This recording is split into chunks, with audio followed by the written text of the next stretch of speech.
어서 오세요. 이야기 사랑방에 오신 여러분을 환영합니다. 오늘은 또 어떤 재미있는 사연, 혹은 가슴 뭉클한 이야기가 우리를 기다리고 있을까요? 편안하게 자리 잡고 제가 들려드릴 이야기에 귀 기울여 주세요. 곧 시작합니다. 점심시간에 제9보병사단. 화랑부다의 구내식당은 젊은 장병들의 끓어오르는 혈기만큼이나 뜨거운 열기로 가득했다. 배식대 위로 피어오르는 밥과 국의 증기, 식판과 숫자가 부딪히는 요란한 소음, 그리고 훈련으로 허기진 청춘들의 왁자지껄한 웃음소리가 뒤섞여 이곳은 군부대 내에서 유일하게 살아 숨쉬는 심장처럼 느껴졌다. 그 심장의 한가운데 김혜진 여사가 있었다. 그녀는 2달 전 구내식당의 민간 조리원 자원봉사으로 조용히 일을 시작했다. 쉰을 간 넘긴 듯한 나이, 화장기 없는 수수한 얼굴, 그리고 늘 단정하게 묶어 올린 머리. 그녀는 언뜻 보기에 어디서나 볼 수 있는 평범한 중년 여성이었다. 하지만 그녀에게는 사람을 끄는 묘한 힘이 있었다. 장병들은 그녀를 이모님이라 부르며 유독 따랐다. 그녀가 만들어주는 음식에서는 군대 짬밥 특유의 짠맛 대신 그리운 어머니의 손맛이 났기 때문이다. 이모님, 오늘 김치찌개 정말 최고입니다. 어머니가 끓여주시던 맛이랑 똑같습니다. 진짜로. 장병들은 밥을 한가득 퍼 담으며 서툰 칭찬을 건넸고 혜진은 그저 인자한 미소로 답할 뿐이었다. 그녀는 말을 아꼈지만 갓 20살을 넘긴 청춘들의 앳된 얼굴 하나하나를 따뜻한 눈길로 훑었다. 그 눈빛 속에는 단순한 온정 이상의 깊이를 알 수 없는 무언가가 담겨 있었다. 마치 잃어버린 자식을 그리워하는 어미의 눈빛처럼. 그 평화로운 점심시간의 한복판에 불협화음처럼 날카로운 목소리가 끼어든 것은 순식간이었다. 이봐요, 아줌마. 식당의 모든 소음이 순간 멎었다. 장병들의 시선이 일제히 소리가 나는 곳으로 향했다. 그곳에는 갓 배식을 마친 한 장교가 불쾌감으로 가득 찬 얼굴로 서 있었다. 육군 소령 강민혁, 사단 작전참모부 소속의 엘리트 장교이자 그의 뛰어난 능력만큼이나 오만하고 권위적인 성격으로 악명 높은 인물이었다.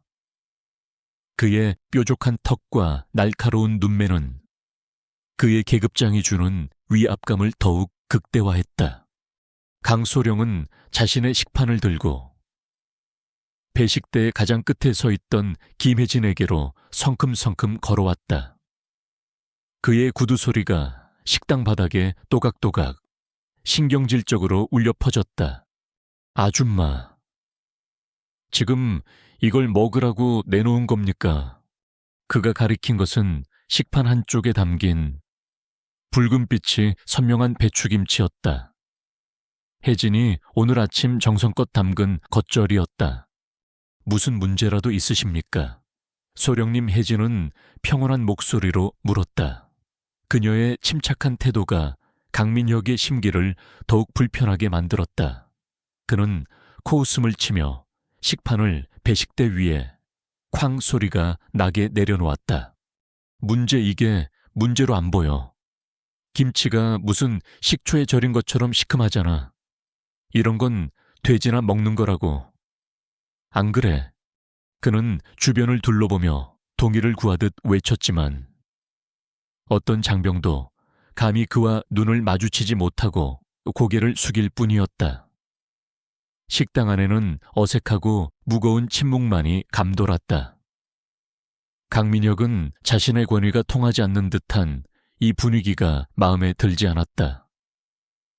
그는 본보기로 누군가를 짓밟아 이곳의 서열이 누구를 중심으로 돌아가는지를 똑똑히 보여주고 싶었다. 그의 눈에 마침 그의 앞에서 밥을 먹고 있던 앳된 신병 하나가 들어왔다. 야, 너 이리 와봐. 지목당한 이등병은 겁에 질린 얼굴로 자리에서 일어났다. 그는 훈련소 동기들 사이에서 어리숙하고 마음이 여리기로 소문난 조한솔 일병이었다. 너도 이게 시큼하냐, 얘? 예, 내가 묻잖아. 이 김치가 시냐고, 저는 괜찮습니다. 조 일병이 기어들어가는 목소리로 대답하는 순간 강민혁은 그의 식판을 그대로 빼앗아 들었다. 그리고는 모두가 보는 앞에서 조 일병의 밥과 반찬이 담긴 식판을 혜진의 발밑에 그대로 엎어버렸다. 와장창 금속 식판이 바닥에 부딪히는 굉음과 함께 밥알과 반찬들이 사방으로 튀었다. 조 일병의 얼굴은 새하얗게 질렸고 식당 안에 모든 장병들은 숨을 죽였다. 가짜는 이등병 새끼가 뭘 안다고 괜찮아. 군대 기강이 아주 개판이야. 개판, 이런 썩어빠진 음식을 먹이니 병사들 정신 상태가 이 모양이지. 강민혁은 혜진을 노려보며 삿대질을 했다. 당신 이름이 뭐야? 계약직 조리원이라면서. 여기가 당신 집 부엌인 줄 알아. 당신 같은 무식한 아줌마 하나 때문에 우리 사단 전체의 전투력이 저하되고 있다고 알기나 해. 그것은 명백한 모욕이었다.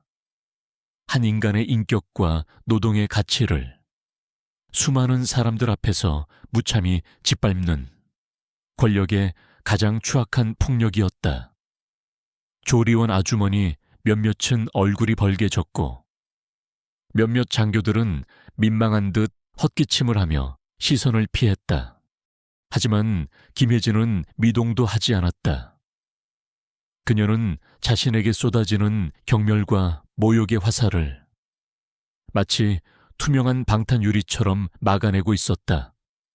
그녀의 얼굴에는 슬픔도 분노도 억울함도 없었다. 오직 깊이를 알 수 없는 고요한 호수 같은 침묵만이 존재했다. 그녀는 그저 강민혁의 눈을 똑바로 응시할 뿐이었다. 그 눈빛은 네가 지금 무슨 짓을 하고 있는지 아느냐고 묻는 것 같기도 했고 계속해 보아라. 네 바닥이 어디까지인지 궁금하구나라고 말하는 것 같기도 했다. 그녀의 그 이해할 수 없는 평온함이 강민혁을 더욱 미치게 만들었다. 그는 자신이 무시당하고 있다는 느낌에 분노가 치밀었다.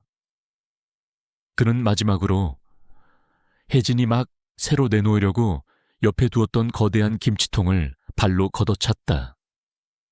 붉은 김칫 국물이 폭포수처럼 쏟아져 나와 혜진의 앞치마와 바닥을 흥건히 적셨다.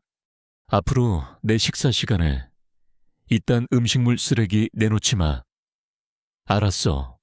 그 말을 끝으로 강민혁은 분이 풀리지 않는다는 듯이 거친 숨을 몰아쉬며 식당을 빠져나갔다.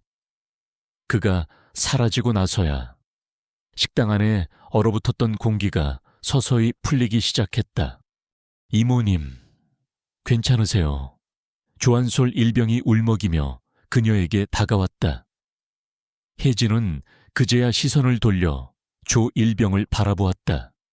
그리고는 희미하게 미소 지으며 아무 일도 없었다는 듯 바닥에 떨어진 식판을 집어들었다. 괜찮다. 아들, 넘어진 김에 쉬어간다고. 바닥 청소나 한번 시원하게 하지.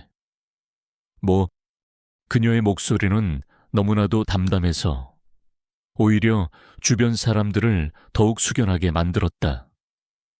그녀는 묵묵히 허리를 숙여 바닥에 흩어진 밥알과 김치 조각들을 쓸어 담기 시작했다. 그녀의 내면에서 어떤 폭풍이 휘몰아치고 있는지, 그 고요한 등 뒤에 어떤 결심이 굳어지고 있는지는 아무도 알지 못했다. 그날 오후 모든 정리가 끝나고 잠시 쉬는 시간, 혜진은 남은 음식물들을 커다란 통에 담아 식당 뒷문으로 나갔다. 그리고는 음식물 쓰레기통이 아닌 후미진 공터의 낡은 나무 상자 뒤로 향했다. 그녀가 다가가자 잿빛 털이 뭉친 야윈개 한 마리가 꼬리를 흔들며 모습을 드러냈다. 녀석은 부대 안을 떠도는 유기견이었지만 유독 사람을 경계했다. 오직 혜진이 내미는 음식만 받아먹고 그녀의 손길만 허락했다. 혜진은 녀석에게 희망이라는 이름을 붙여주었다. 희망아, 많이 배고팠지. 혜진이 음식을 내려놓자 희망이는 허겁지겁 그릇에 코를 박았다. 혜진은 그런 녀석의 등을 부드럽게 쓰다듬었다. 강민혁 같은 인간에게 짓밟힌 마음이 이 작은 생명체의 온기 속에서 조금이나마 치유되는 기분이었다.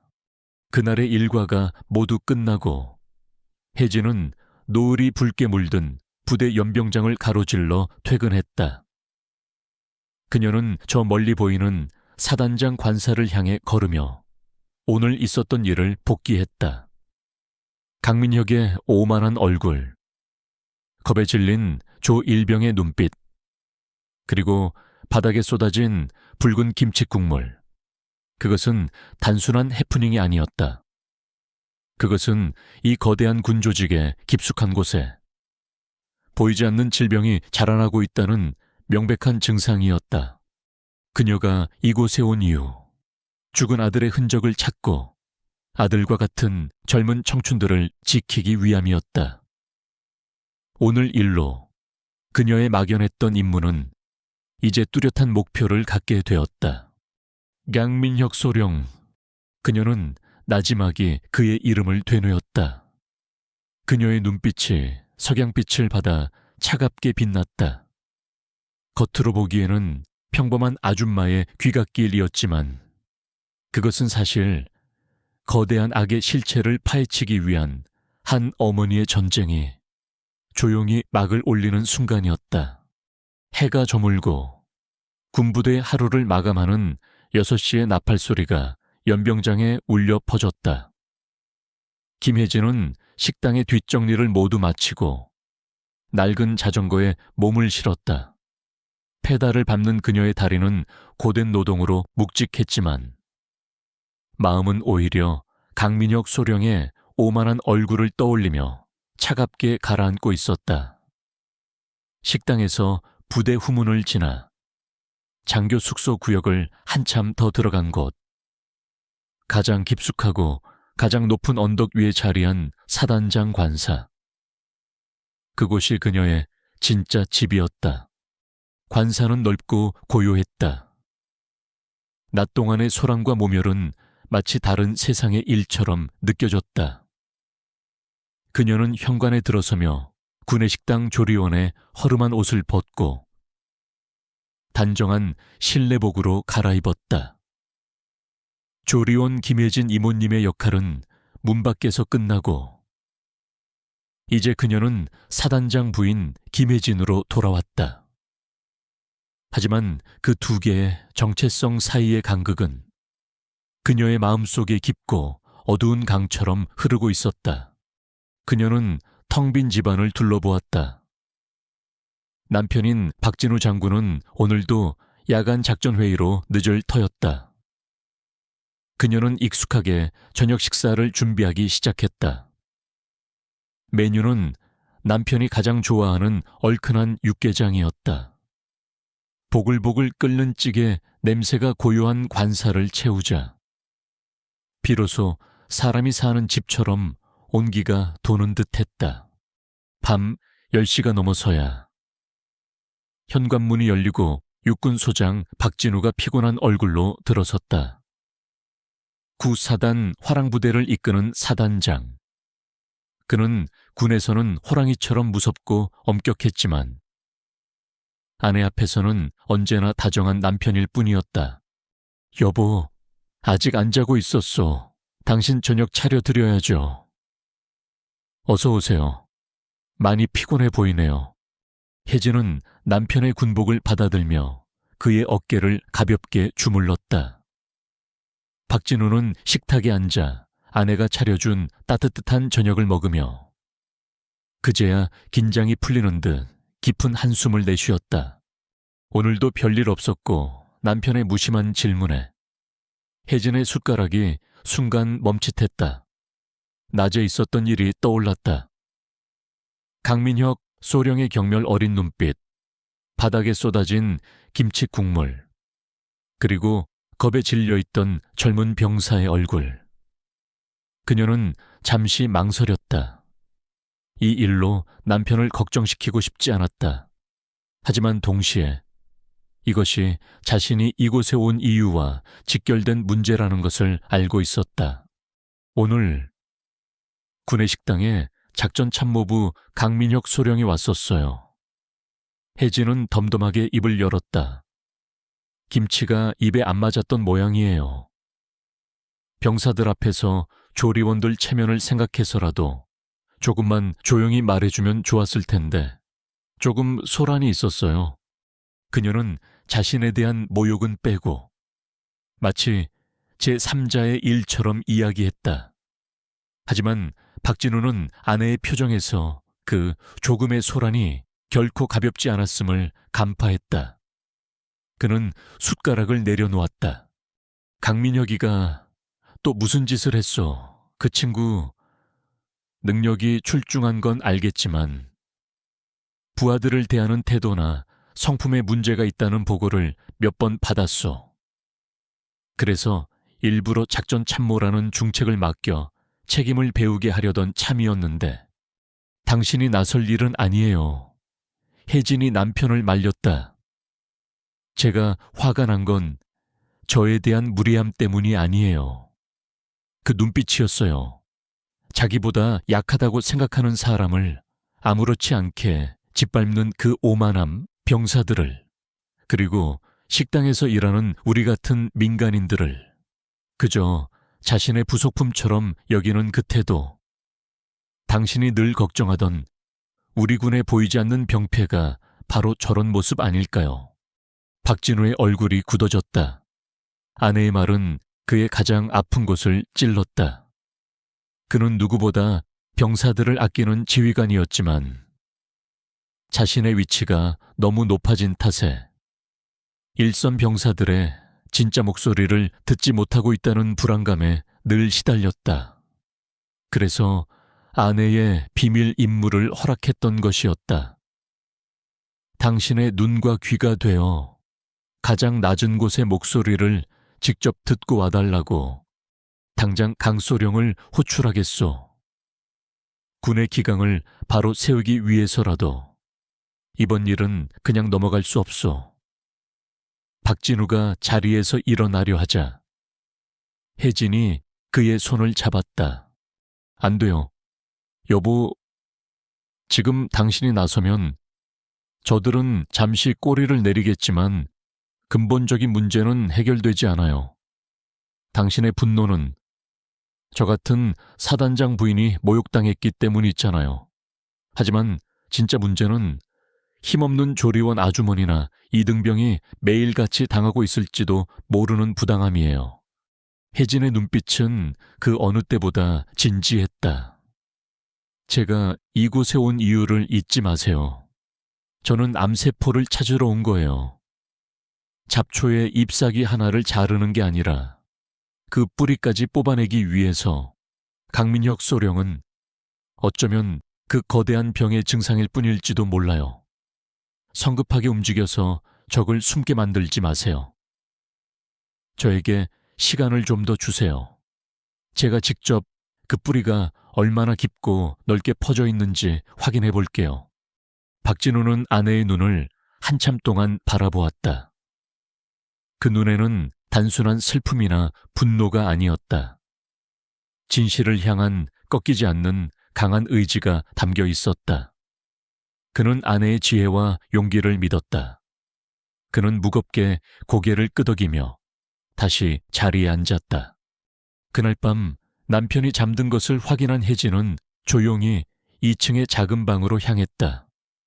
그 방은 1년 전 세상을 떠난 아들. 박시우 중위의 방이었다. 방은 아들이 떠나기 전 모습 그대로 보존되어 있었다.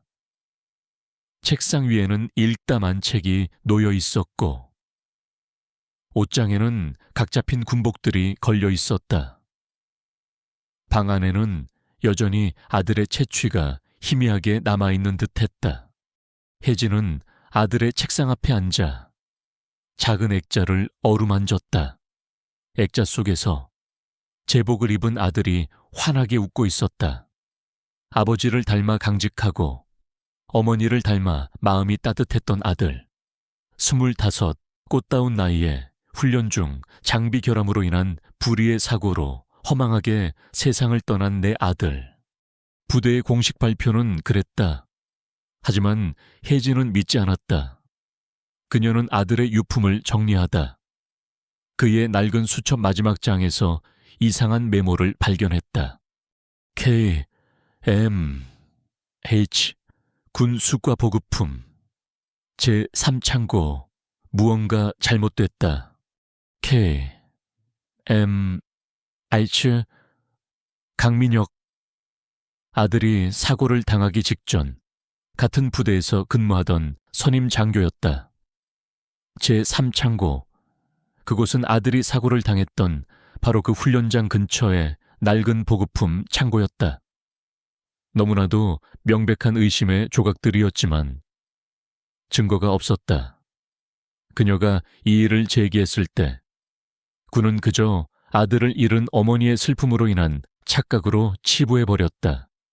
그래서 그녀는 스스로 진실을 찾기로 결심했다. 남편에게조차 자신의 진짜 의심을 숨긴 채 가장 낮은 곳, 누구의 의심도 사지 않는 구내식당으로 들어왔다.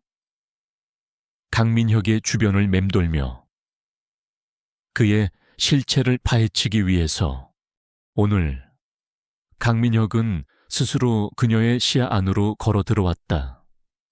그 오만한 행동은 그가 무언가 감추고 있으며 자신의 권력을 믿고 두려움 없이 행동하는 인물이라는 명백한 증거였다. 혜진은 아들의 사진을 가슴에 품었다. 차가운 유리 너머로 아들의 웃는 얼굴이 느껴지는 듯했다. 그녀의 눈에서 뜨거운 눈물이 흘러내렸다. 엄마가 다 밝혀줄게. 아들, 누가 너를 그렇게 만들었는지 이 엄마가 전부 다 밝혀내고야 말 거야. 그러니 하늘에서 조금만 기다려줘. 걱정하지 마. 내 아가. 그녀의 나지막한 약속이 고요한 밤의 정막을 갈랐다. 그것은 단순히 슬픔에 잠긴 어머니의 독백이 아니었다. 그것은 진실을 향한, 그리고 아들의 명예를 건 한 여인의 외로운 전쟁이 본격적으로 시작되었음을 알리는 서늘한 선전포고였다. 그녀의 싸움은 이제 막 새로운 국면을 맞이하고 있었다. 강민혁 소령과의 정면 충돌 이후 김혜진의 일상은 겉보기에는 변한 것이 없었다. 그녀는 여전히 새벽같이 일어나 식당으로 향했고 묵묵히 수백 명의 장병들을 위한 음식을 만들었다. 하지만 그녀의 내면은 이제 거대한 전쟁을 준비하는 지휘관의 작전실처럼 변해 있었다. 그녀의 모든 신경은 오직 한 사람, 강민혁 소령을 향해 있었다. 강민혁은 그날 이후 혜진을 의식적으로 피했다. 그는 식당에 나타나더라도 그녀의 배식대 근처에는 얼씬도 하지 않았다. 하지만 혜진은 느낄 수 있었다. 멀리서 자신을 향해 꽂히는 불쾌하고 경멸스러운 그의 시선을. 그는 그녀를 잊지 않았다. 그저 더러운 것을 피하듯 잠시 외면하고 있을 뿐이었다. 그리고 혜진은 그 외면의 시간이 자신에게는 더없이 소중한 기회라는 것을 알고 있었다. 그녀는 더 이상 그저 따뜻한 밥을 내어주는 이모님이 아니었다. 그녀는 적진의 심장부에서 활동하는 가장 완벽한 위장 신분을 가진 첩보원이었다. 그녀는 강민혁 소령의 일거수일투족을 관찰하기 시작했다. 그가 누구와 어울리는지, 누구와 비밀스러운 대화를 나누는지, 그의 동선은 어떻게 되는지. 식당은 부대 내 모든 정보가 모이는 거대한 교차로였고 혜진은 그 중심에 있었다. 며칠간의 관찰 끝에 그녀는 몇 가지 패턴을 발견했다. 강민혁은 유독 군수과 소속의 박 상사와 수송대 김 중사하고만 어울렸다. 그들은 식사를 마친 후에도 식당 구석이나 흡연 구역에서 따로 만나 다른 사람들이 알아들을 수 없도록 낮은 목소리로 무언가를 상의하곤 했다. 또한 일주일에 2~3번 부대 후문으로 대형 푸드 라는 로고가 새겨진 민간 식자재 트럭이 들어왔다. 공식적인 부식 납품 차량과는 다른 허가받지 않은 차량이었다. 그리고 그 트럭이 들어올 때마다 강민혁이나 박 상사가 직접 나타나 물건을 확인하고 어딘가로 옮기는 것을 목격할 수 있었다. 그 어딘가가 어딘지는 뜻밖의 존재가 알려주었다. 바로 유기견 희망이었다. 희망이는 혜진의 보살핌 덕에 제법 살이 오르고 털에 윤기가 흐르기 시작했다. 녀석은 이제 혜진의 그림자처럼 그녀가 가는 곳이라면 어디든 따라다녔다. 혜진은 희망이가 유독 그 대형 푸드 트럭에 민감하게 반응한다는 사실을 발견했다. 트럭이 부대 안으로 들어오는 날이면 희망이는 안절부절 못하며 낑낑거렸고 마치 무언가를 찾는 것처럼 킁킁거리며 한 방향으로 혜진을 이끌었다. 그 방향은 부대의 가장 외곽, 지금은 사용되지 않는 낡은 제3창고 쪽이었다.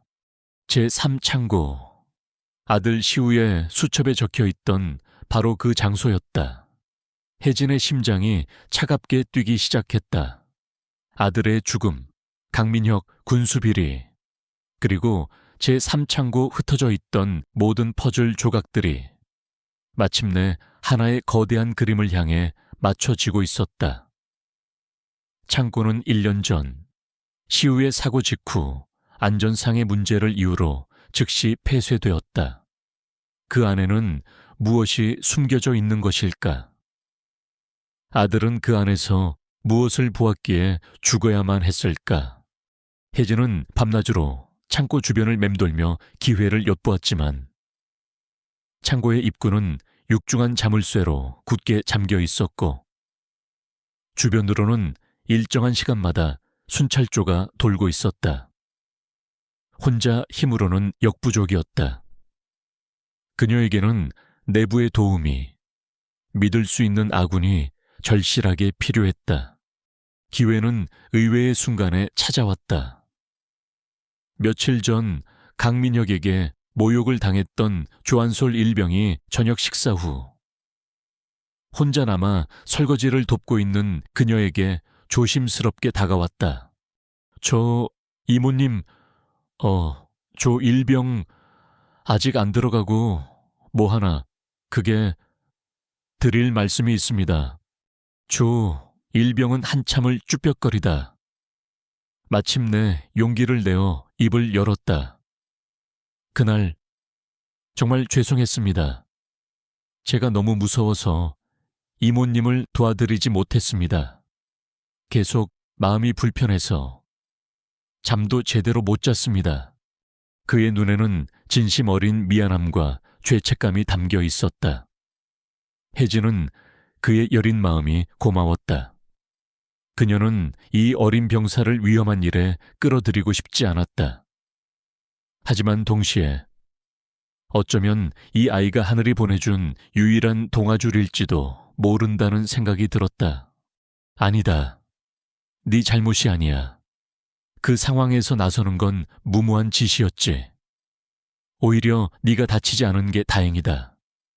혜진은 따뜻하게 말하며 그의 어깨를 두드려 주었다. 그리고는 잠시 망설이다 그의 눈을 똑바로 바라보며 물었다. 조일병, 혹시 나 좀 도와줄 수 있겠나? 조일병의 눈이 커졌다. 그는 기다렸다는 듯 망설임 없이 고개를 끄덕였다. 네, 이모님, 뭐든지 시켜만 주십시오. 제가 할 수 있는 일이라면 뭐든지 하겠습니다. 혜진은 주변을 살핀 후 목소리를 낮춰 말했다. 부대 외곽에 있는 제3창고에 대해 아는 게 있나? 그리고 그 주변 순찰 시간이나 경계 근무 패턴에 대해서도 좀 알아봐 줄 수 있겠니? 절대 누구에게도 들켜서는 안 된다. 아주 중요한 일이야. 일병은 무슨 영문인지는 몰랐지만 혜진의 비장한 표정에서 보통 일이 아님을 직감했다. 그는 군기가 바짝 든 목소리로 대답했다. 예, 알겠습니다. 제가 동기들 통해서 한번 알아보겠습니다. 그날 이후 조일병은 혜진의 충실한 정보원이 되었다. 그는 특유의 어수룩함으로 동기나 선임들에게 의심을 사지 않으면서 교묘하게 정보를 수집했다. 그는 며칠 만에 제3창고 주변의 순찰조가 매일 밤 2시에서 3시 사이 단 1시간을 비운다는 사실과 창고가 폐쇄되기 직전 그곳에는 낡은 훈련 장비와 함께 다량의 출처 불명 군수품들이 보관되어 있었다는 소문을 알아내 혜진에게 보고했다. 모든 정보가 모였다. 혜진은 이제 움직여야 했다. 그녀는 조일병에게 더 이상의 위험을 감수하게 할 수 없었다. 남은 것은 그녀 혼자서 해결해야 할 몫이었다.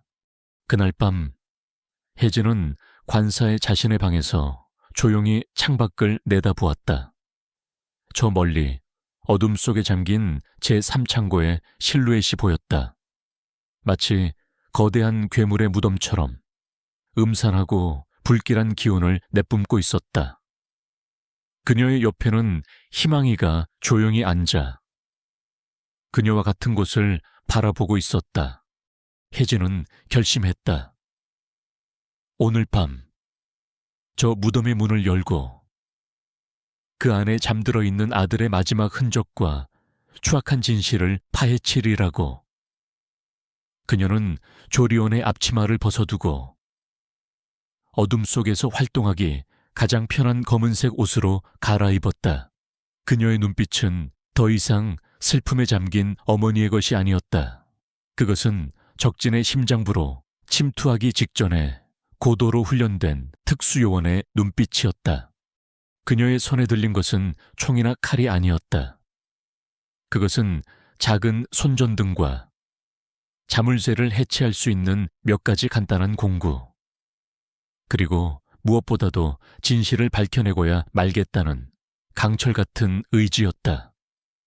그녀는 희망이의 머리를 한번 쓰다듬어 주고 소리 없이 어둠 속으로 스며들었다.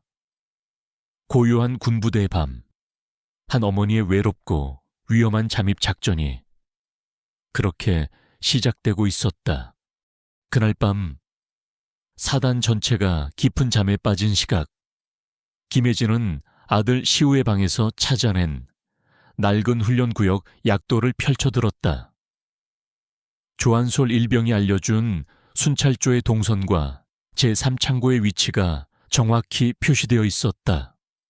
그녀의 옆에는 마치 자신의 임무를 안다는 듯 희망이가 꼬리조차 흔들지 않은 채 조용히 앉아 있었다. 혜진은 검은 옷으로 온몸을 감쌌다. 그녀의 움직임에는 한치의 망설임도 군더더기도 없었다. 관사의 담을 넘는 그녀의 몸놀림은 길고양이처럼 소리 없고 유연했다. 수년간 혹독한 훈련으로 다져진 그녀의 육체는 50대라는 나이가 무색하게 여전히 최상의 상태를 유지하고 있었다. 그녀의 감각은 어둠 속에서 더욱 날카롭게 살아났다. 바람의 방향, 풀벌레 소리, 저 멀리 위병소에서 들려오는 희미한 불빛까지 모든 것이 그녀의 머릿속에 한 폭의 입체 지도처럼 그려졌다. 제3창고는 부대의 가장 후미진, 버려진 훈련장 옆에 있었다. 혜진과 희망이가 창고 근처에 다가가자 희망이가 낮게 으르렁거리며 코를 킁킁거렸다. 녀석의 본능이 이곳에 무언가 잘못된 것이 있음을 감지하고 있었다. 혜진은 순찰조가 지나가기를 기다렸다가 어둠을 틈타 낡은 창고의 자물쇠에 앞으로 다가갔다. 그녀가 품에서 꺼낸 것은 머리핀 2개였다. 707에서 비공식적으로 배웠던 가장 원시적이고 확실한 잠금 해제 기술, 몇 번의 섬세한 손놀림 끝에 철컥 하는 작은 소리와 함께 수십 년은 됨직한 낡은 자물쇠가 힘없이 열렸다. 창고 안은 썩은 곰팡이 냄새와 녹슨 소의 냄새로 가득했다. 혜진이 작은 손전등을 켜자 먼지 쌓인 낡은 훈련 장비들과 폐급 군수품들이 유령처럼 모습을 드러냈다. 희망이는 안으로 들어서자마자 망설임 없이 창고의 가장 깊숙한 구석으로 향했다. 그곳에는 낡은 방수포들이 산더미처럼 쌓여 있었다. 희망이는 그 방수포 더미 앞에서 멈춰 서서 낑낑거리며 앞발로 바닥을 긁기 시작했다. 혜진은 손전등을 비추며 방수포를 하나씩 걷어냈다. 그리고 마침내 가장 아래쪽에 있던 방수포를 걷어내는 순간 그녀는 숨을 멈췄다. 그곳에는 1년 전 아들의 사고 현장에서 사라졌던 바로 그 훈련 장비들이 있었다. 암벽 등반용, 로프와 카라비너. 그녀는 장갑을 낀 손으로 로프를 집어들었다. 표면은 멀쩡해 보였다. 하지만 그녀가 손전등을 가까이 비추며 로프의 단면을 살피는 순간 그녀의 눈이 분노로 가늘어졌다. 로프의 중간 부분이 아주 교묘하게 칼날로 여러 번 그어놓은 것처럼 손상되어 있었다. 전문가가 아니면 발견하기 힘든 의도적인 훼손의 흔적이었다. 함께 발견된 카라비너 역시 군용 규격품이 아닌 모양만 엇비슷한 중국산 싸구려 모조품이었다. 이것으로 모든 것이 증명되었다. 아들의 죽음은 단순한 사고가 아니었다. 군수품을 빼돌리고 불량 장비를 납품한 자들의 범죄를 은폐하기 위한 명백한 살인이었다. 그리고 그 중심에 K, M, 하츠 강민혁이 있었다. 혜진은 차갑게 식어가는 분노를 느끼며 증거물들의 사진을 여러 각도에서 찍어두었다. 한편 그 시각 강민혁 소령은 불안감에 휩싸여 있었다. 구내식당의 그 아줌마. 그날 이후 그녀의 그 기이할 정도로 평온하고 차가운 눈빛이 계속해서 그의 뇌리에서 떠나지 않았다. 단순한 조리원이라고 하기에는 그 기세가 너무나도 당당했다. 그는 자신에 대한 안 좋은 소문이 퍼져나가는 것을 막고 부대 내 자신의 입지를 더욱 공고히 할 필요성을 느꼈다. 그는 꾀를 냈다. 사단 직할대 간부들과 그 가족들을 위한 단합의 밤 행사를 기획한 것이다. 물론 모든 비용은 그가 관리하는 부대의 복지 기금과 대형 푸드와의 뒷거래를 통해 조성한 비자금으로 충당했다. 그는 이 행사의 가장 중요한 손님으로 사단장 박진우 장군 부부를 초대했다. 사단장에게 잘 보여 자신의 능력을 과시하고 신임을 얻기 위한 완벽한 기회라고 생각했다. 며칠 후 혜진은 남편 박진우를 통해 강민혁이 주최하는 저녁 만찬에 초대장을 받았다. 박진우는 그저 부하가 마련한 연례 행사 정도로 생각하며 흔쾌히 수락했다. 하지만 혜진은 알고 있었다. 이것은 늙은 여우들의 잔치라는 것을. 강민혁과 그의 공범들이 한자리에 모이는, 그들의 민낯을 가장 가까이서 확인할 수 있는 절호의 기회였다. 여보, 나도 같이 갈게요. 당신 혼자 보내는 것보다 부부가 함께 참석하는 게 모양새도 더 좋잖아요. 혜진의 말에 박진우는 기뻐하며 고개를 끄덕였다. 만찬 당일 혜진은 조리원의 작업복을 벗고 우아하지만 화려하지 않은 감색 원피스를 입었다. 진주 귀걸이와 옅은 화장. 그녀는 완벽한 장군의 아내로 변신했다. 하지만 그녀의 눈빛만은 숨길 수 없었다. 그 안에는 적진으로 향하는 전사의 비장함이 담겨 있었다. 장교 클럽에서 열린 만찬장은 화려했다. 번들거리는 군복을 입은 장교들과 명품으로 치장한 그들의 아내들이 서로 웃으며 가식적인 대화를 나누고 있었다. 오늘의 주인공인 강민혁은 입구에서 손님들을 맞이하며 특유의 오만한 미소를 짓고 있었다. 마침내 박진우 장군과 혜진이 모습을 드러내자 모든 사람들의 시선이 그들에게 쏠렸다. 강민혁은 버선발로 뛰어나와 90도로 허리를 숙이며 박진우에게 아부했다. 사단장님, 이렇게 귀한 걸음 해주셔서 정말 영광입니다. 강소령, 수고가 많군. 박진우가 그의 어깨를 두드리며 말했다. 강민혁은 의기양양하게 고개를 들고 박진우의 옆에 서 있는 혜진을 바라보았다. 그는 처음에는 그녀를 알아보지 못했다. 그저 품이 있어 보이는 중년 부인이라고만 생각했다. 처음 뵙는 분인데 혹시... 강민혁이 의례적인 인사를 건네려던 순간 박진우가 환하게 웃으며 혜진의 어깨를 감쌌다. 아, 인사가 늦었군. 강소령, 내 아내 김혜진 여사요. 워낙 바깥 활동을 안 해서 자네는 처음 보겠군. 서로 인사하게. 그 순간 강민혁의 얼굴에서 모든 핏기가 사라졌다. 그의 뇌가 정지하는 듯했다. 구내식당의 그 아줌마, 자신이 돼지에게나 주는 음식물 쓰레기라며 모욕하고 발로 김치통을 걷어찼던 바로 그 여자. 그 여자가 사단장의 아내라고. 그의 동공과 지진을 일으켰고 입가에 걸려있던 미소는 경련을 일으키며 굳어졌다. 그날 식당에 함께 있었던 다른 장교 몇몇과 그들의 아내들 역시 경악을 금치 못하고 수군거리기 시작했다.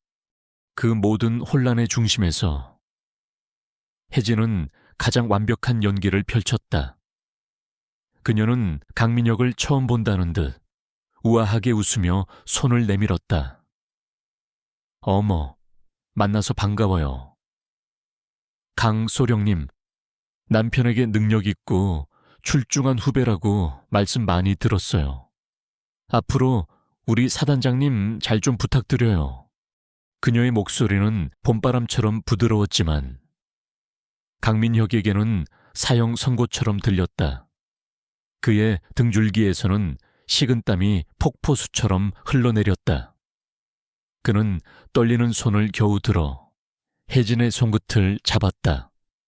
그녀의 손은 따뜻했지만 그에게는 얼음장보다도 차갑게 느껴졌다. 잔치는 시작되었다. 하지만 강민혁에게는 지옥과도 같은 시간이었다. 그는 자신이 공들여 준비한 음식의 맛을 전혀 느낄 수 없었다. 그의 모든 신경은 오직 김혜진에게만 쏠려 있었다. 그녀는 여러 장교 부인들과 담소를 나누며 완벽한 사모님의 역할을 수행하고 있었다. 하지만 그녀의 시선은 아주 가끔씩 칼날처럼 날카롭게 자신과 군숙과 박상사, 그리고 대형 푸드 사장의 얼굴을 스치고 지나갔다. 혜진은 조용한 미소 뒤에 모든 것을 꿰뚫어 보고 있었다. 오늘 밤 이 여우들의 소굴에서 그녀는 그들의 관계와 서열, 그리고 숨겨진 불안감까지 모두 읽어내고 있었다. 그녀가 짜놓은 거대한 연극의 막은 이제 막 올랐다. 그리고 이 무대의 주인공은 바로 그녀 자신이었다. 그날 밤 사단장 관사의 불은 자정이 넘도록 꺼지지 않았다.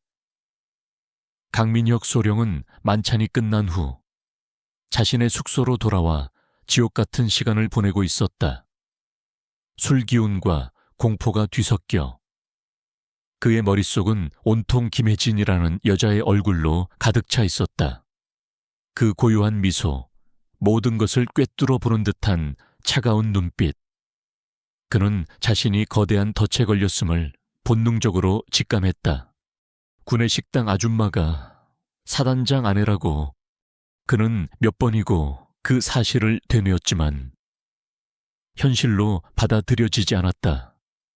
그녀는 왜, 무엇 때문에 자신의 신분을 숨긴 채 그곳에 있었던 것일까? 단순한 자원봉사하니 그럴 리 없다. 그녀의 눈빛은 평범한 장군의 아내의 것이 아니었다. 그가 그녀의 뺨을 모욕하고 김치통을 걷어찼을 때 그녀의 눈에서 스쳐 지나갔던 그 섬뜩한 평온함. 그것은 모든 상황을 통제하고 있다는 자신감의 표현이었다. 설마 1년 전 그 일을... 강민혁의 등줄기에서 식은땀이 흘렀다. 박시우 중위, 사단장의 외아들이었던, 장래가 촉망되던 젊은 장교, 훈련 중 장비 결함으로 인한 추락사. 군은 그렇게 결론 내렸고 그는 완벽하게 사건을 덮었다고 생각했다. 하지만 만약 김혜진이 아들의 죽음에 의심을 품고 진실을 파헤치기 위해 직접 군의 식당으로 잠입한 것이라면 생각이 거기에 미치자 강민혁은 더 이상 앉아있을 수 없었다. 그는 미친 사람처럼 방 안을 서성였다. 만약 그녀가 무언가 알고 있다면 그는 끝장이다. 사단장의 아내가 직접 나선 사건이다. 그 어떤 백도, 그 어떤 인맥도 그를 구해줄 수 없을 것이다. 증거를 없애야 해. 그는 다급하게 결론을 내렸다. 1년 전 그가 사건을 조작하며 미처 처리하지 못하고 제3창고 깊숙한 곳에 숨겨두었던 유일한 증거. 박시우 중위가 사고 직전 작성했던 불량 군수품 수령 및 안전 문제에 대한 공식 문제제기 보고서의 원본과 자신이 대형 푸드 사장과 주고받았던 검은 거래 내역이 담긴 작은 USB, 그것만 없애면 모든 것은 다시 미궁 속으로 빠질 터였다. 그는 창밖을 보았다. 마침 하늘에서는 먹구름이 몰려오며 거센 비바람이 몰아치기 시작했다. 완벽한 날씨였다. 그는 검은 옷으로 갈아입고 자신의 차를 몰아 부대 외곽 버려진 제3창고를 향해 질주했다. 하지만 그가 모르는 사실이 있었다. 그가 지옥 같은 시간을 보내고 있을 때 김혜진 역시 잠 못 이루고 있었다는 것이다. 그녀는 만찬장에서 본 강민혁의 공포에 질린 얼굴을 떠올렸다. 그녀는 확신했다. 강민혁은 오늘 밤 반드시 움직일 것이다. 자신의 죄를 덮기 위해, 증거를 인멸하기 위해 바로 그 제3창고로 혜진은 남편 박진우가 깊이 잠든 것을 확인하고 조용히 관사를 빠져나왔다. 그녀의 곁에는 충실한 전우희망이가 비에 젖는 것도 아랑곳하지 않고 그림자처럼 따라붙었다. 그녀는 강민혁보다 한 발 앞서 제3창고 근처의 숲속에 몸을 숨겼다. 이제 그녀는 사냥꾼을 기다리는 가장 노련한 사냥꾼이었다. 얼마 지나지 않아 강민혁의 차가 흙탕물을 튀기며 창고 앞에 멈춰 섰다. 그는 주위를 살피며 자신이 가진 비상 열쇠로 창고의 문을 열고 안으로 사라졌다. 혜진은 희망이에게 기다려라는 짧은 신호를 보내고 소리 없이 그의 뒤를 따랐다. 창고 안은 1년의 세월이 무색하게 그녀가 지난번에 보았던 모습 그대로였다. 강민혁은 손전등으로 주변을 비추며 창고 가장 안쪽에 쌓여있는 폐급 장비 더미로 향했다. 그는 낡은 탄약 상자 하나를 열고 그 안쪽 바닥에 교묘하게 숨겨두었던 작은 철제 상자를 꺼냈다. 그리고 그 안에서 자신의 목숨 줄과도 같은 작은 USB 하나를 찾아냈다. 그는 안도의 한숨을 내쉬었다. 이것만 있으면 된다.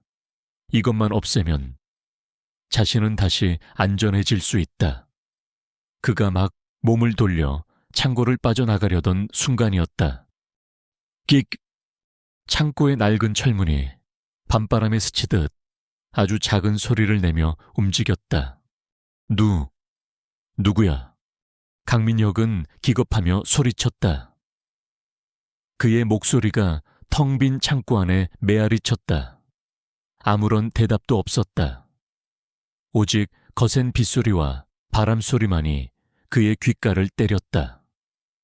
그는 자신의 공포가 만들어낸 환청이라고 애써 생각하며 다시 출구를 향해 발걸음을 옮겼다. 그때 그의 손전등 불빛이 창고 한쪽 구석, 낡은 로프 더미를 비추었다. 바로 1년 전 박시우 중위가 마지막으로 매달렸던 바로 그 로프. 로프 위로 빗물이 스며들어 마치 피눈물처럼 흘러내리고 있었다. 강민혁은 순간 그 로프 더미 뒤에서 누군가의 희미한 그림자를 본 것 같았다. 박시우 중위, 그가 죽어가면서 자신을 노려보던 그 원망스러운 눈빛이 떠올랐다. 에왁! 그는 공포에 질려 비명을 지르며 미친 듯이 출구를 향해 달렸다. 그는 이 모든 것이 죽은 박시우의 원혼이 벌이는 짓이라고 완전히 착각하고 있었다. 허둥지둥 뛰어가던 그는 바닥에 널브러진 소의 파이프에 발이 걸려 그대로 앞으로 고꾸라졌다. 그의 손에 쥐어져 있던 작은 USB가 충격으로 인해 허공으로 튕겨나갔다. 그리고는 포물선을 그리며 어둡고 먼지 쌓인 선반 아래쪽 가장 깊숙한 구석으로 대구르르 굴러 들어가 버렸다. 하지만 극심한 공포에 사로잡힌 강민혁은 그 사실을 전혀 인지하지 못했다. 그는 간신히 몸을 일으켜 비틀거리며 창고 밖으로 도망쳤다. 자신이 가장 중요한 증거를 범죄 현장에 그대로 두고 왔다는 사실도 모른 채 강민혁이 사라지고 창고 안에는 다시 정적이 찾아왔다. 어둠 속에서 혜진이 조용히 모습을 드러냈다. 그녀는 강민혁이 넘어진 곳으로 다가가 손전등으로 바닥을 샅샅이 비추었다. 하지만 USB는 보이지 않았다. 놓친 기영가. 혜진의 얼굴에 실망감이 스치는 순간 그녀의 곁에 있던 희망이가 킁킁거리며 냄새를 맡기 시작했다. 녀석은 강민혁이 남기고 간 공포의 냄새와 플라스틱과 금속이 뒤섞인 미세한 냄새를 쫓았다. 그리고는 낡은 선반 아래쪽을 향해 앞발로 바닥을 긁으며 낑낑거리기 시작했다. 혜진은 급히 선반 아래를 비추었다. 그곳 두꺼운 먼지 아래 아주 작은 검은색 물체가 희미하게 빛나고 있었다. 바로 강민혁이 떨어뜨린 USB였다. 혜진은 떨리는 손으로 그것을 집어들었다. 작고 차가운 감촉. 그녀는 이것이 무엇인지 아직 알지 못했다. 하지만 이것이 강민혁이 목숨을 걸고 되찾으려 했던, 그리고 아들의 죽음과 직접적으로 연결된 핵심 증거라는 것을 직감할 수 있었다. 창밖에서는 여전히 거센 비바람이 몰아치고 있었다. 혜진은 USB를 꽉 쥔 채 묵묵히 자신을 바라보는 희망이의 머리를 쓰다듬었다. 적은 자신의 무덤을 스스로 파고 그 안에 재물까지 바친 셈이었다. 이제 이 작은 저장 장치 안에 잠들어 있는 진실을 깨울 시간이었다. 아들의 마지막 기억과 한 어머니의 희망이 이제 이 작은 USB 안에서 숨 쉬고 있었다. 김혜진은 빗물이 뚝뚝 떨어지는 낡은 USB를 손에 쥔 채 칠흑 같은 어둠을 뚫고 관사로 돌아왔다. 그녀의 심장은 거세게 뛰고 있었다. 이것은 단순한 저장 장치가 아니었다. 이것은 아들의 마지막 절규이자 악마의 심장을 꿰뚫을 수 있는 유일한 비수였다. 하지만 문제는 이 비수의 봉인을 해제하는 것이었다. USB는 군용으로 특수 제작된 최고 등급의 암호로 잠겨 있었다. 혜진은 잠시 고민했다. 남편인 박진우 장군에게 부탁하면 군의 공식적인 절차를 통해 암호를 해제할 수 있을 터였다. 하지만 그녀는 아직 그럴 수 없었다. 이것이 아들의 죽음과 관련된 명백한 증거라는 확신이 들기 전까지는 남편을 이 위험한 싸움에 끌어들일 수 없었다. 아들을 잃은 아버지에게 섣부른 희망과 또 다른 절망을 안겨줄 수는 없었다. 그녀의 머릿속에 한 사람이 떠올랐다. 아들 시우가 대학 시절 친형제처럼 지냈던 컴퓨터 공학과 동기 차민준. 시우는 늘 입버릇처럼 말했다. 민준이 형은 손가락으로 세상을 해킹할 수 있는 천재라고. 그는 현재 국내 최고의 보안업체 K-실드의 최연소 수석연구원으로 일하고 있었다. 혜진은 다음 날 아침 차민준에게 연락했다. 그녀는 USB에 대한 자세한 설명은 하지 않았다. 그저 세상을 떠난 시우의 유품을 정리하다가 발견한 것인데 암호 때문에 열어볼 수가 없다고, 아들의 마지막 흔적을 보고 싶다는 어머니의 애끓는 마음을 전했다. 어머님, 걱정 마세요. 시우는 제게 동생 이상의 존재였습니다. 그 녀석의 물건이라면 제가 밤을 새워서라도 반드시 열어드리겠습니다. 차민주는 망설임 없이 그녀의 부탁을 수락했다. 혜진은 그에게 USB를 전달했다. 그리고는 초조한 마음으로 그의 연락을 기다렸다. 이틀 후 차민준에게서 전화가 걸려왔다. 그의 목소리는 평소와 달리 무겁게 가라앉아 있었다. 어머님, 이걸 어디서 찾으셨습니까, 이건? 그냥 평범한 USB가 아닙니다. 군 내부에서도 최고 등급의 기밀을 다루는 자들만 사용하는 5중 암호화 시스템으로 잠겨 있었습니다. 그리고 제가 방금 그 암호를 풀었습니다. 이건 어머님께서 혼자 보셔서는 안 될 내용 같습니다. 아니다. 괜찮다. 내게 보내주게. 내가 직접 봐야겠네. 혜진의 단호한 목소리에 차민주는 더 이상 묻지 않고 해독된 파일을 그녀의 이메일로 전송했다. 그날 밤 혜진은 자신의 방에서 떨리는 손으로 노트북을 열었다. 화면에는 3개의 폴더가 있었다. 정식 요청서, 이면 계약서, 그리고 비상계획. 그녀는 마른 침을 삼키며 첫 번째 폴더를 열었다. 그 안에는 아들 박시우 중위가 사고 당일 사용했던 훈련 장비에 대한 정식 군수품 청구 요청서 스캔 파일이 들어있었다.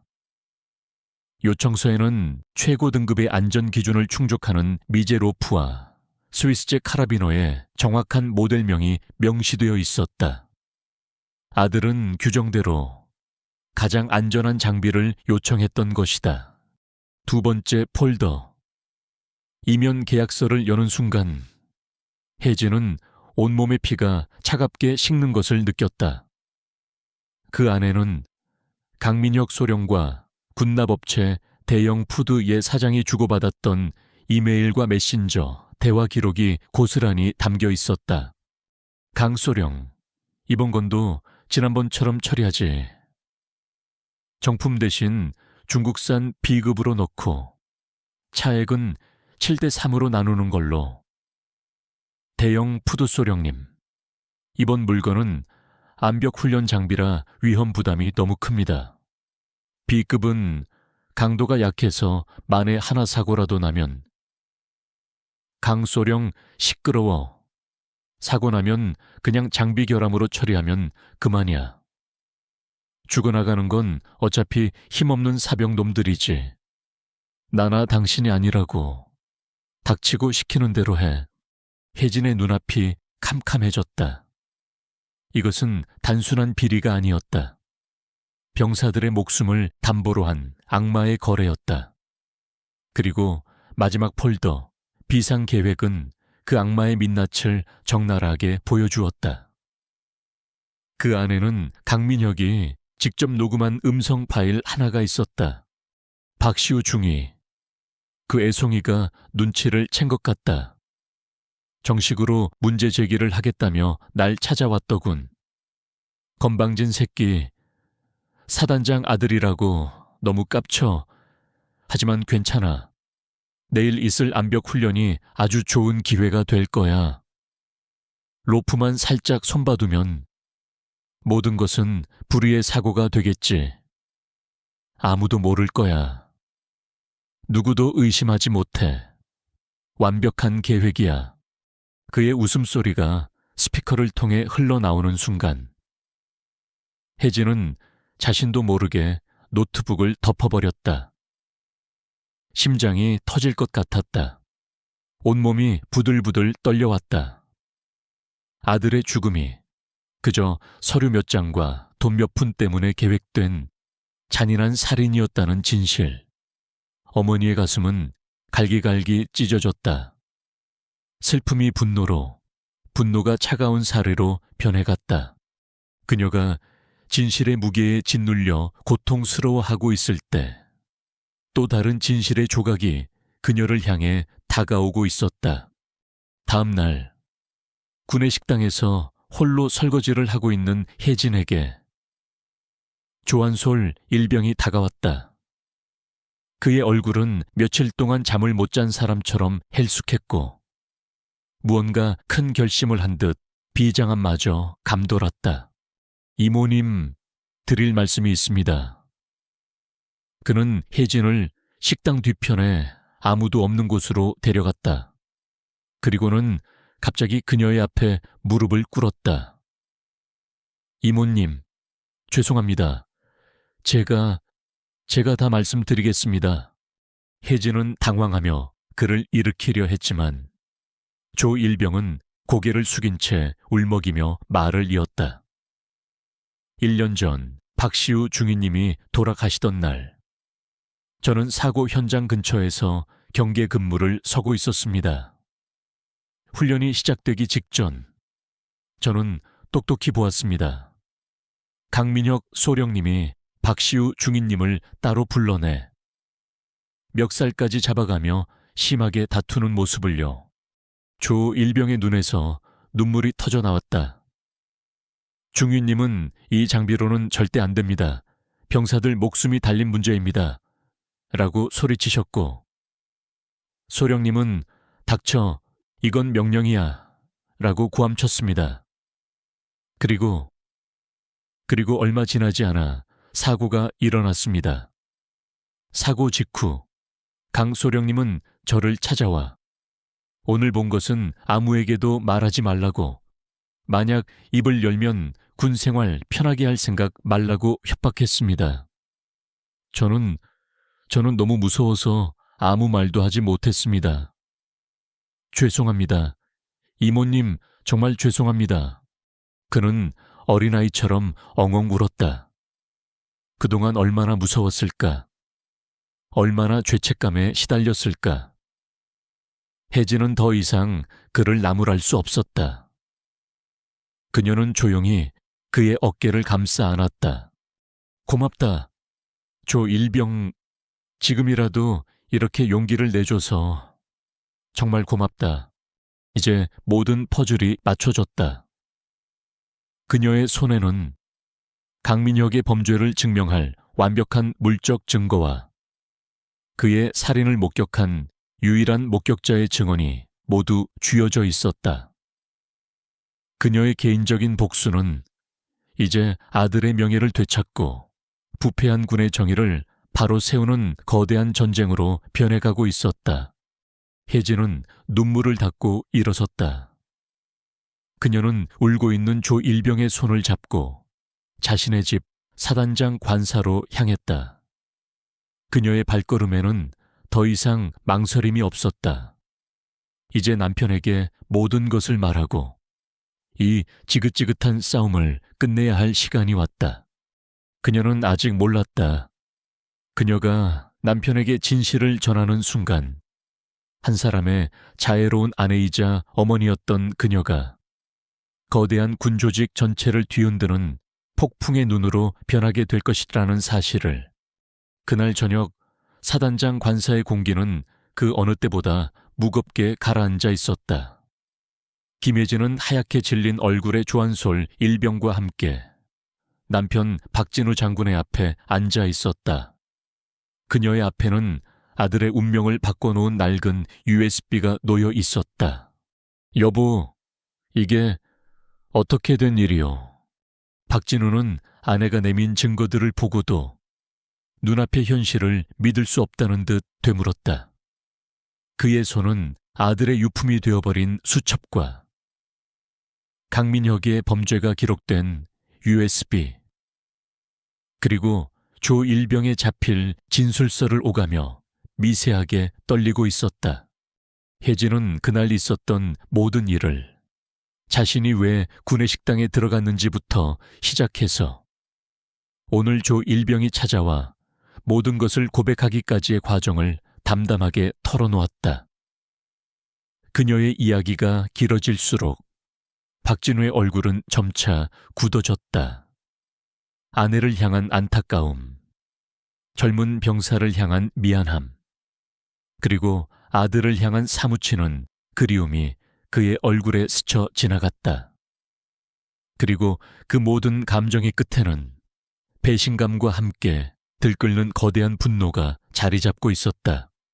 그는 USB에 담긴 강민혁의 음성 파일을 직접 자신의 귀로 확인했다. 건방진 새끼, 사단장 아들이라고 너무 깝쳐. 아들을 조롱하는 그 목소리. 자신의 아들을 죽음으로 몰아넣고도 완벽한 계획이라며 웃던 그 비열한 웃음소리가 관사 전체에 울려 퍼지는 순간 박진우는 주먹으로 책상을 내리쳤다. 한평생 감정을 드러내는 법이 없었던 강철 같던 사내의 눈에서 뜨거운 눈물이 흘러내렸다. 그것은 단순히 아들을 잃은 아버지의 슬픔이 아니었다. 자신이 믿었던 부에게 아들을 잃고 그 명예마저 더럽혀진 지휘관의 참을 수 없는 분노와 치욕의 눈물이었다. 강민혁, 그 짐승만도 못한 놈. 내가 당장 그놈의 목을. 박진우는 당장이라도 뛰쳐나갈 듯 자리에서 일어섰다. 혜진은 그런 남편의 팔을 잡고 조용히 고개를 저었다. 여보, 안 돼요. 당신이 지금 개인적인 감정으로 그를 처벌한다면 진실은 또다시 묻히게 될 거예요. 우리는 시우에게 부끄럽지 않은 방법으로 이 모든 것을 바로잡아야 해요. 혜진의 말에 박진우는 거친 숨을 몰아쉬며 겨우 이성을 되찾았다. 그는 눈물을 닦고 두려움에 떨고 있는 조한솔 일병에게로 시선을 돌렸다. 그의 눈빛은 더 이상 분노가 아닌 한없이 따뜻하고 미안함이 가득한 지휘관의 눈빛이었다. 조일병 고개 들게 그는 직접 다가가 조일병의 어깨를 잡고 일으켜 세웠다. 자네가 바로 우리 구사단의 진정한 군인이다. 자네의 용기가 아니었다면 우리는 영원히 진실을 몰랐을 것이다. 정말 고맙네. 그리고 미안하네. 자네 같은 부하를 지켜주지 못했던 못난 사단장이라서. 박진우는 조일병의 안전을 약속하고 그를 헌병대의 보호 아래 안전한 곳으로 옮기도록 지시했다. 그리고 그는 다시 혜진을 바라보았다. 그의 눈에는 이제 슬픔 대신 차갑고 비장한 결의가 서려 있었다. 당신 말이 맞소. 우리는 저놈에게 가장 혹독하고 가장 공정한 심판을 내려야 하오. 한 개인의 복수가 아니라 이 군의 이름으로, 정의의 이름으로 말이오. 그는 수화기를 들었다. 그의 목소리는 더 이상 떨리지 않았다. 인사참모인가? 지금 즉시 전 직할대 및 예하 부대장들에게 전파하게. 3일 후 오전 10시 사단 연병장에서 전투준비태세 확립을 위한 전 사단 특별 정신교육을 실시한다. 사단장인 내가 직접 주관하며 장교, 부사관, 병사 할 것 없이 전 병력이 예외 없이 집결하도록. 불참자는 그 이유를 막론하고 군법에 따라 엄중히 문책할 것이다.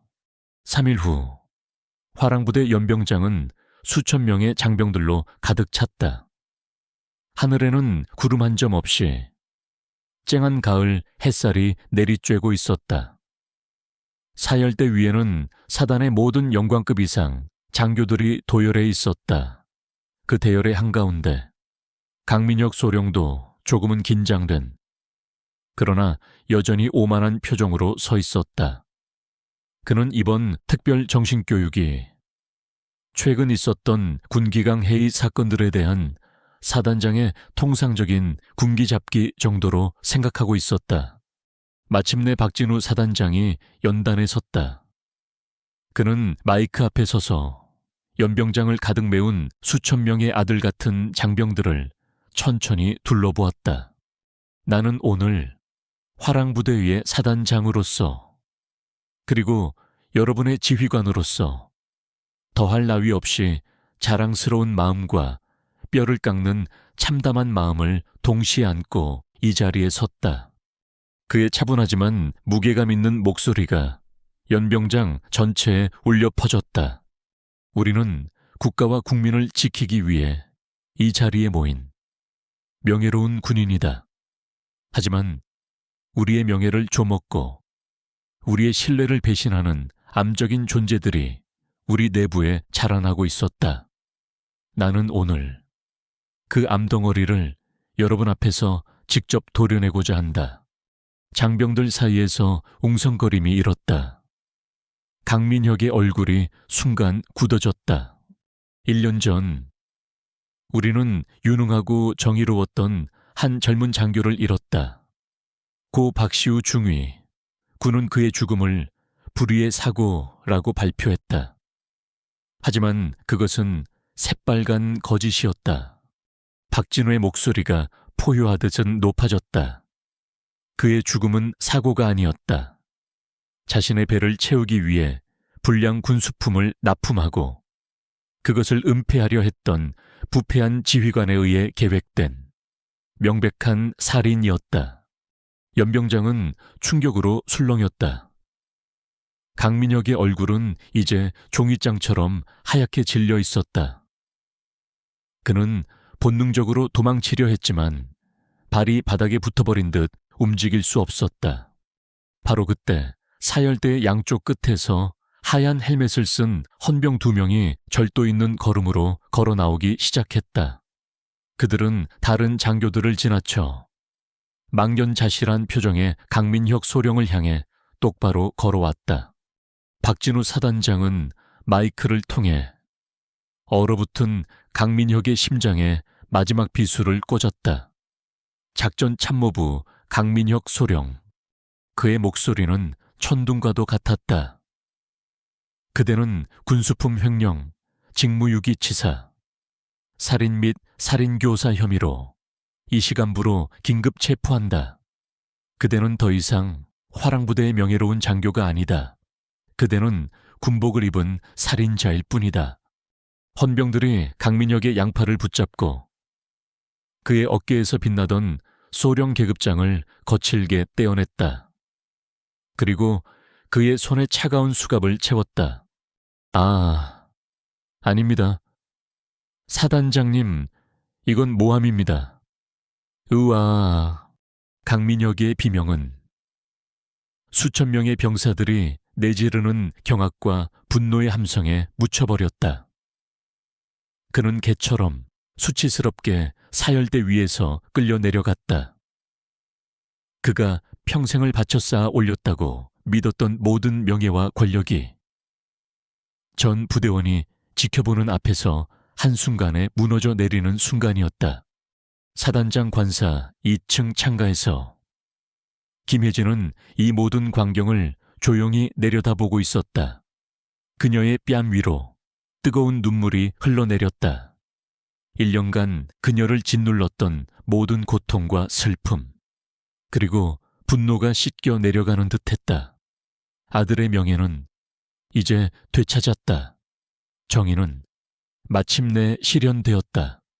강민혁 소령의 공개적인 체포는 화랑부대 전체를, 나아가 군 전체를 뒤흔든 거대한 사건이 되었다.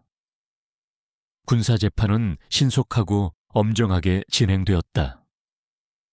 김혜진이 목숨을 걸고 찾아낸 증거와 조한솔 일병의 용기 있는 증언 앞에서 강민혁과 그의 공범들은 어떤 변명도 할 수 없었다. 재판 결과 강민혁은 군수품 횡령과 직권남용은 물론 고 박시우 중위에 대한 살인 혐의까지 모두 인정되어 군복을 벗고 법정 최고형을 선고받았다. 그의 부패 사슬에 얽혀있던 모든 이들이 군복을 벗거나 철창 신세를 지게 되었다.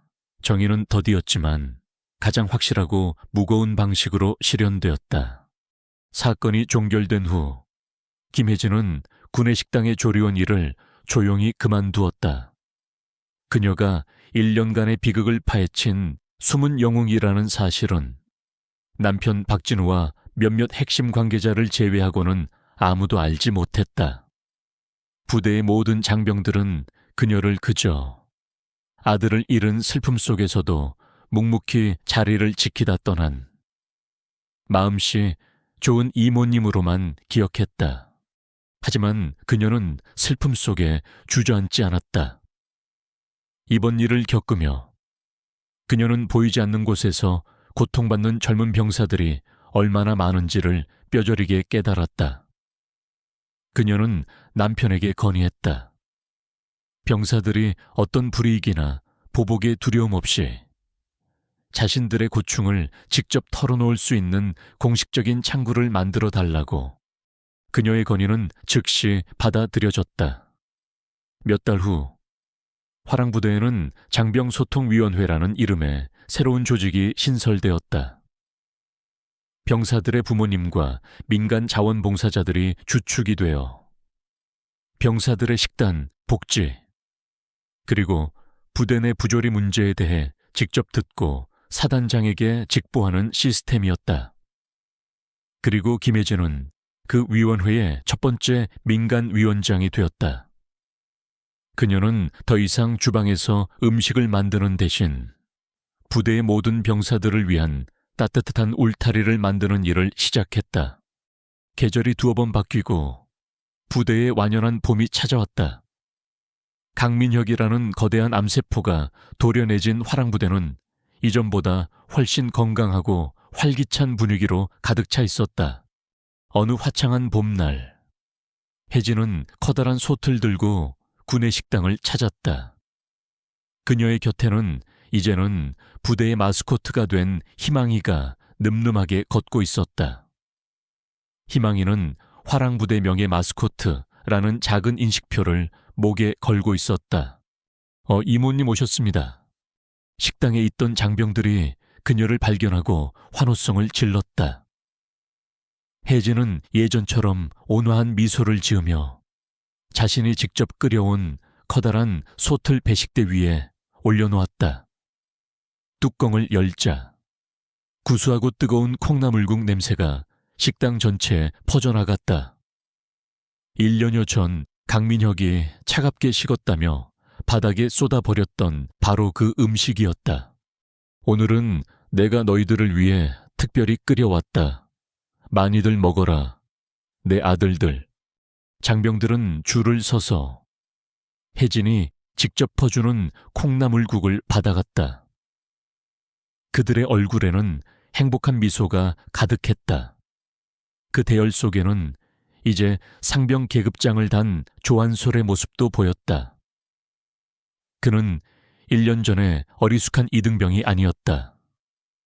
그의 어깨는 넓어졌고 눈빛에는 자신감이 넘쳤다. 그는 혜진의 앞에 서서 아무 말 없이 거수경례를 붙였다. 혜진 역시 아무 말 없이 그의 식판에 가장 따뜻한 국을 듬뿍 퍼주었다. 두 사람의 눈빛 속에는 그 어떤 말보다도 깊은 감사와 신뢰가 오고 가고 있었다. 혜진이 흐뭇하게 장병들을 바라보고 있을 때 남편 박진우 장군이 식당으로 들어섰다. 그는 사단장의 권위를 모두 내려놓고 인자한 아버지의 얼굴로 장병들과 일일이 악수를 나누었다. 그리고는 아내의 곁으로 다가와 그녀의 어깨를 감싸 안았다. 당신 덕분에 우리 부대가 다시 살아났소. 정말 고맙소. 여보. 아니에요. 제가 아니라 우리 아들 시우가 한 일인걸요. 혜진은 저 멀리 창밖의 푸른 하늘을 바라보았다. 아들의 얼굴이 떠올랐다. 그녀는 이제 더 이상 아들의 사진을 보며 눈물 흘리지 않았다. 아들은 죽었지만 그의 정의로운 정신은 이렇게 수많은 젊은이들의 가슴 속에 살아 숨쉬고 있었다. 부부의 발치에 희망이가 조용히 다가와 몸을 기댔다. 사단장과 그의 아내, 그리고 충성스러운 개 한 마리가 수많은 아들 같은 장병들이 행복하게 식사하는 모습을 함께 지켜보고 있었다. 그것은 세상에서 가장 완벽하고 평화로운 가족의 모습이었다. 그날 저녁, 혜진은 남편과 함께 아들의 묘를 찾았다. 그녀는 묘비 앞에 자신이 직접 끓인 따끈한 콩나물국 한 그릇을 내려놓았다. 아들, 이제 다 끝났어. 엄마가 해냈어. 그러니 이제 하늘에서 편히 쉬렴. 그녀는 더 이상 울지 않았다. 그녀의 얼굴에는 깊은 슬픔을 이겨낸 자만이 가질 수 있는 맑고 투명한 평온함이 감돌고 있었다. 한때 한 사람의 어머니였던 그녀의 사랑은 이제 수천 명의 아들을 지키는 더 크고 위대한 사랑으로 피어나고 있었다. 그리고 그 위대한 사랑이야말로 이 세상 그 어떤 무기보다도 강하고 그 어떤 권력보다도 정의로운 힘이라는 것을 그녀는 이제 알고 있었다.